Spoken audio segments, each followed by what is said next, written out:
Hello and welcome to Gettable, AFL.com.au's home of trade draft, free agency and contract news. We are here thanks to our good friends at Google. It's great to have Google back on board in season 2025. I'm Riley Beveridge. This is Twomey. Cal, we've got a massive show coming up for you. Talented Eastern Rangers duo Lockie Doverston and Xavier Taylor about to join us at the Gettable desk. They've made a hot start to their draft years in season 2025. But Cal, before we get to them, we want to get to our cover story, and it is a big one, and it revolves around Carlton superstar Sam Walsh. It does. Sam Walsh, the Walsh Watch begins. Blockbuster bids coming for Carlton's midfield star. A couple of other things coming up on the show as well. Our mid-season trade report cards are in. The nest or the den, what's next for a flag magpie, and inside the academy in draft war as the Devils get to work. But as you say, the big topic, the big story is that Sam Walsh is a wanted man. So clubs are making early plays and an early run for the Carlton superstar. The Cats, the Saints, the Hawks are among the chasing pack. He's signed until 2026 as a restricted free agent, but that is not stopping clubs from getting in early. So the race for Sam Walsh's signature has begun. It's on. Is it this year or next year that they're chasing him for? Is he like the Zach Butters situation where you can't see a situation where Carlton lets him leave in 2025? I wouldn't have thought so, but contracted for next year. Clubs want to be at the top of the queue and the front of the queue for when he hits his free agency, and those three clubs are already leading the way with their interest. So we know those clubs are looking for midfielders. Geelong and Hawthorn are looking for the same amount of players and the same players across the board. They have been doing that over the last couple of years. We know the Saints are heavy into midfielders as well. So they put their flag in the ground to say that they are interested and that he is a wanted man. So he'll be a restricted free agent next year, as I say, already a member of Carlton's $1 million club, as he should be. He's a star of the competition now, one of the game's elite midfielders, and clubs will be coming to him saying, we want you to be our number one midfield man, because his midfield time, interestingly, has dropped at Carlton this year. It's dropped 20% from last year to this year,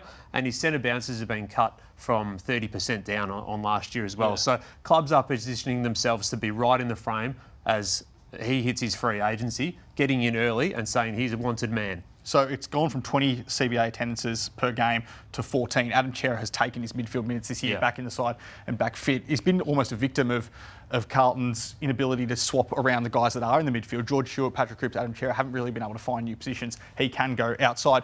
Would he actually leave Carlton though? We know he's got a lot of ties at the Blues, he's got a lot of close mates at the Blues. Can you see him leaving? Well, the same discussions around Zach Butters so far as the fact that you're a restricted free agent next year.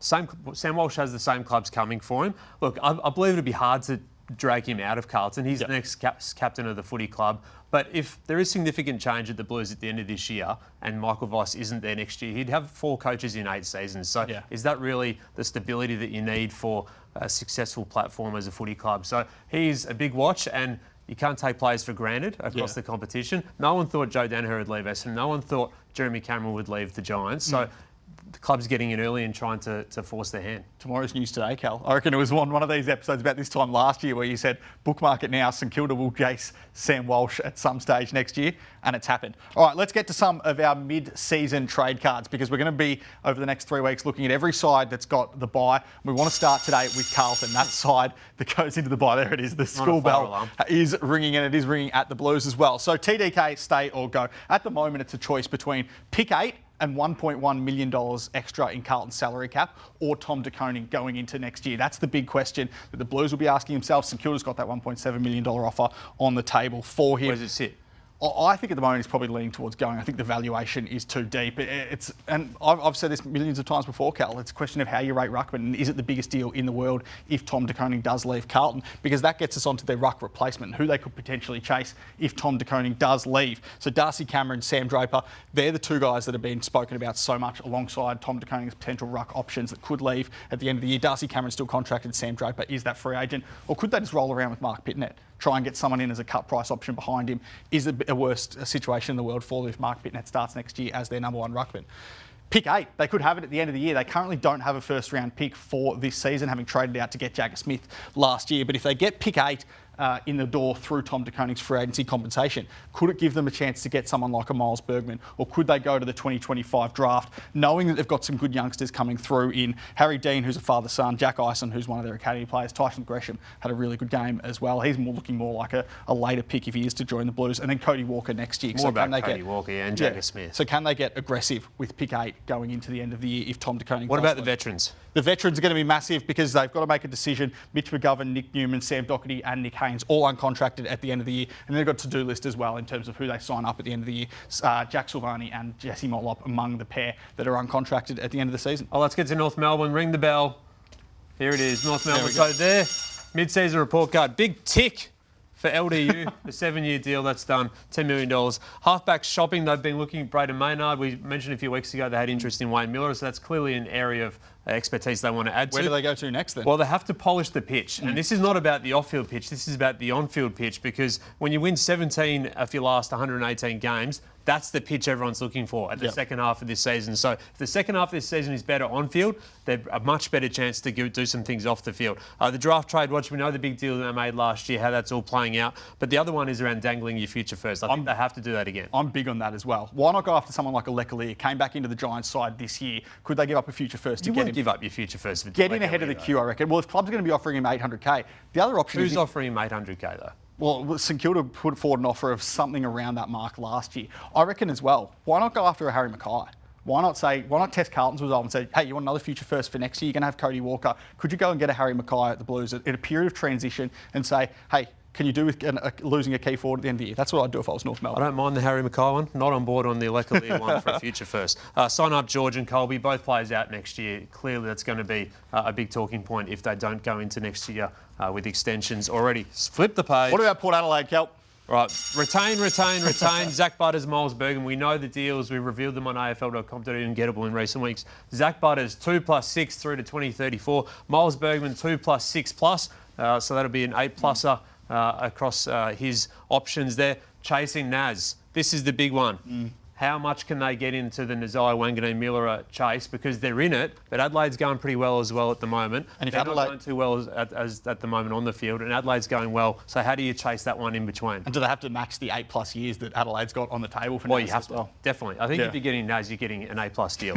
Probably a 10. Signed Jace Burgoyne, they've got 4 years on the table. That's clearly a priority there. Dougie Cochrane, well, there's been moves in recent weeks. We've been all across that. I think there's some positivity there around his NGA status, but until it's approved, you don't know for sure. But that'll come hopefully this year one way or another. Some clarity on that in the second half of the season. And clearly they ticked off a big one in Kane Farrell earlier this year, so that one is done. All right, what about the Western Bulldogs? They go into their bye week. They need to sign the skipper, don't they? Sign the skipper. What's happening? The weirdest contract discussion in footy.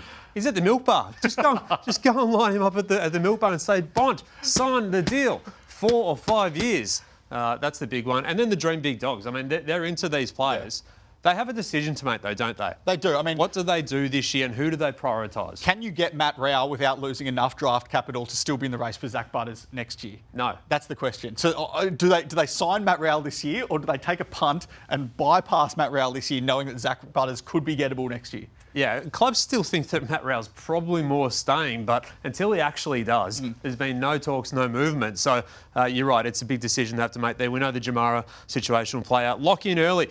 Riley Sanders, Joel Frazier, Riley West, those guys need to make their decisions, and the Dogs will be keen to lock them in early as 2026 signings, and then to find the points. They're experts at this. Yeah. And if Will Darcy keeps progressing and shows more and more glimpses of his talent, then there's a chance that he's a top 20 selection at the end of the year. They've had to do that a lot, haven't they, find points over the last couple of years, because they've got some great players in through as father, sons and academy players. 2 great players in this year's draft pool, Cal, Lockie Doverston and Xavier Taylor. They're about to join us at the Gettable desk. All right, we've got 2 very special guests with us at the Gettable desk. Eastern Rangers duo Lockie Doverston and Xavier Taylor. G'day, boys. G'day, how are you? Thanks for having us. Thanks for coming in. Of course. Big couple of weeks for you coming up with the championships. How have you viewed your season so far, guys? Yeah, team's doing well. I think we've had a pretty good start. Yeah, both started really well and backed on some good pre-seasons, and team's looking good leading into the year. What about Big Metro Carnival coming up? You must be excited. Starts next Sunday, not this weekend, but the weekend after. Must be excited around that step up in, the year. Yeah, it's very exciting. We've started training last 2 weeks, and we're looking good, and hopefully can go well in the carnival, both of us and the team. Looking forward to playing with. Duff, always good to watch. Training, pace. So I reckon he'll be well. We've had him on this desk as well. Yes. Duff Tytler. Have you played against him before one-on-one? Have you ever? He's a bit taller than you, clearly. Yeah, definitely. I reckon Summer Hub we face off against each other. He might have taken a few marks on me. No, he's a star. Lockie, we love watching the small forwards run around. Tell us about your game, what you've tried to put out in the field this year. Yeah, nah. This year I've just tried to focus on my pressure. That's probably been the main thing, really, and then scoreboard impact, and then they're probably the main two, I'd say. We saw you, we've seen some of your highlights here. I mean, you buzz around on that field out there. I mean, talk us about your strengths and what clubs have seen from you this year and what you might try and improve on second half of the campaign as well. Yeah, obviously hitting the scoreboard, but then also being able to play deeper and higher, being able to get up the ground and kind of get involved in the chains and then be able to get back really hard to go and hit the scoreboard. And then, later in the year, just keeping it consistent and building on my pressure, because that's probably the most important thing playing small forward. And do you find that the pressure leads to the scoring shots too? Like you're averaging about 4 scoring shots a game for Eastern this year. Yeah, definitely. That's probably the main focus going into every game. Just start with that and then everything comes on top of the pressure. And your Vic Metro trial game a couple of weeks ago, you kicked the match winner in the dying seconds. It was a pretty good goal, pretty good moment. Have you ever had a moment like that before? Nah, I haven't. Not yet. That was the first one. But yeah, it was pretty lucky, I guess. Did you know how long there was to go? Because I was there out in Werribee that day and the countdown clock was buzzing around. Did you know how long there was left? Yeah, I was at full forward and I had to look up and saw 20 seconds. So I thought I'll get up to the stoppage and try get a late one, and then Huss kicked it to me, luckily, and luckily to go through. We saw some of your performances last year as well, and you really made a name for yourself at that point. The mullet was flying around and getting a name for itself too. What did you learn out of playing as a bottom major? Yeah, it was good playing alongside. Obviously, we had 3 that got drafted, and last year was probably a lot learning year for me. So I played half back, back pocket, forward, bit of mid. So I got to play everywhere really. So it was a really good learning year and put me in good stead leading into this year. Xavier, you're more of an intercept defender down back, other side of the field. Talk to us about your game, what you've tried to achieve this season. Yeah, same with Lockie, played a lot bottom age year, and just trying to build on the offense game so I could have a bit more strength in my bow. Just that run and carry as well, as long as that 1v1 intercepting is my bread and butter, and going in offense has probably been big this top age year. So you played on Max King a couple of weeks ago. How did you enjoy that experience, and talk to us about what you learned from it? Yeah, nervous going into it. I've watched a lot of vision on him. He's a star, and just knowing his athletic capability, I was just trying to put a bit of body on him and thought I did all right. But yeah, he's a star. So you did do very well. You're probably best on ground. There was a pretty flawless game, apart from one little moment. Oh, here we go. Let's get this one up. It was a good moment. Good mark. No, there's a stick or something, I'm pretty sure. Slow, mate. As well. Score involvement. That's all right. Shoot last, We only put that up because we know you're dirty. We run just thought we'd get back over. I wasn't going to come on.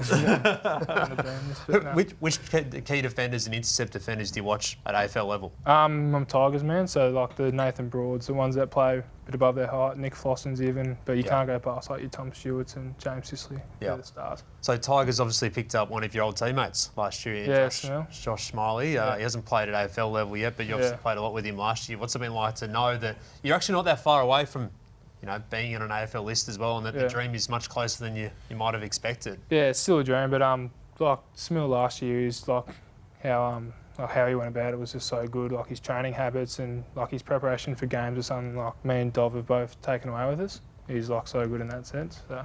Now, Lockie, there was an Eastern Rangers player who got drafted 2 years ago. I don't know if you've heard about him. If we can get there's a wizard hat down there if you want to borrow it. But Nick Watson. Yeah. Do you know Nick well? Is he someone that you've watched really closely at AFL level, but also coming through the junior ranks in the eastern suburbs and followed his progress? Yeah, definitely.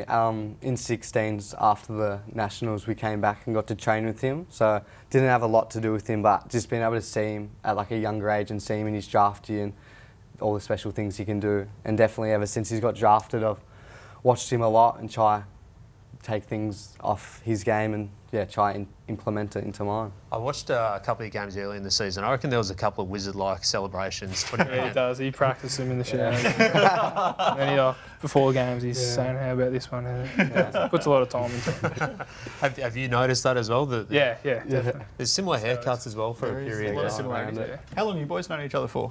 I only played juniors pretty much. Under 12s when he would tag me every game. Kick 5 on me. And then we played in a granny against each other, under 15s. Yeah, 15s, and he beat him, obviously. I didn't talk to him for about a year after that. But probably interleague is when we probably started. In the 14s, 15s interleague, and then got close went to Eastern in 16s. And then, What was he like as a much younger player? Yeah, still gun and still went for the sallies and up and about, a bit of an energizer bunny, and always been like that. But yeah. Likewise. Yeah, same old really. Just thinks he's a hard nut really. Talk to us about your old man, because I heard he was quite a good footballer. Yeah, I think he played 250 games for East Ringwood Seniors, won a BNF down there, and he played with manager Nick Geishan, so yeah, known him for a while. What does he say about Geish as a player? Stayed there for maybe a season or two, and then he nicked off. But no, he said he was a gun. He's team of the decade, Geish was, so it was with that, so two good players. What's the most exciting thing about being a draftee or draft hopeful in 2025? What's the thing that at the moment, where are we, nearly 6 months away from the draft? It's coming quicker than you probably even could believe, but what's so exciting about your little period of life now? Just like the little things like this, coming on here, just doing stuff like that, like going over, like we're going to Adelaide hopefully, both of us next Sunday, like to play over there. There'll be little stuff like that. It's just awesome that not everyone can experience, so just taking it for granted. Have you had many club interviews yet? How many of you? Both had a few, which has been good. It's good to kind of get a few early and see how they all go, which is good. Do they give you much of a steer on where they rate you, but also where they want to see you improve too? Like, do they say here's some areas that we like, but also some bits that through the championships you should work on? Yeah, all of them kind of say like what they're like and so far, and then where you can improve, and then just kind of give you them two things, and it's good. So where do you think we can improve? Because we threw up a few nickname suggestions for you, Lockie. Yeah. What's Dove got to do with it? What's Dove got to do with it? Don't know, you a big Tina Turner fan? Nah, I had to search her up. Showing her age, Nick. Pretty big news. What Dove actually? Yeah, I heard that as well. Yeah, you know the movie, The Dove Machine. But there's a few options. I haven't said it online. Do you have any for him, Zave? What do you guys call it? We need small forwards bring out the nickname. Dove or Peanut when he's annoying. We can work with we've got time. Hey, thanks for coming in, lads. Easy. We've got the extra large, that'll be for you. Definitely. Yeah, extra small for me. No, I think we've got a large for you. Large for you. You guys are big. Put them up to the Thank camera. you. You're both officially now Gettable. Cheers. You'll be on the board soon enough, and good luck for the championships. No, thank you guys. Cheers. Thanks for having Thank you, us. boys. Thanks for it. All right, plenty more still to come. Sit down. Oh, we're done. Big thanks to Lockie and Xavier, two bright talents at the Eastern Rangers. What do you reckon they go in the draft?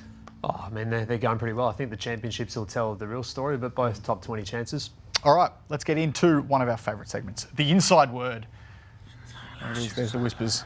You can hear the whispers. All right, before we get to the inside word though, Cal, the mid-season draft is on afl.com.au tonight, Wednesday evening, 6:30 p.m. Eastern. Every pick live as they happen. I'll be there, you'll be there. Nat Edwards will be leading us through that. Some big names we're expecting it to go. But what are the latest whispers you've heard? Because Tom McCarthy, as we put on the radar about 8 weeks ago, he's going to head to West Coast with pick 1. Locked and loaded. It's about what happens after that, really. And North Melbourne has the big call at number 2. Archie May's been linked there as one of the options, as has Zach Banch. They've got 2 picks to open up now, so they could obviously split that one and work out to get Banch later. Port Adelaide next up. Harrison Ram's been linked. They've shown interest in him. Jacob Newton's another one there that they've looked at, as has Carlton with the next selection, with Newton in particular. The Bulldogs, Michael Selwood and Ewan McKinlay right in the mix there. Essendon then could get Harrison Ram if he gets through there. I think that'd be a worthwhile option for them if he's available. And then any mix of the mature ages, they've been doing their work on so many. Is it Liam McMahon? Is it Will Hall? Is it Tyler Sellers? Like these guys who can come in and play a role for them pretty soon. The Gold Coast are strongly linked to Caleb Lewis and Oscar Adams, the former Saint.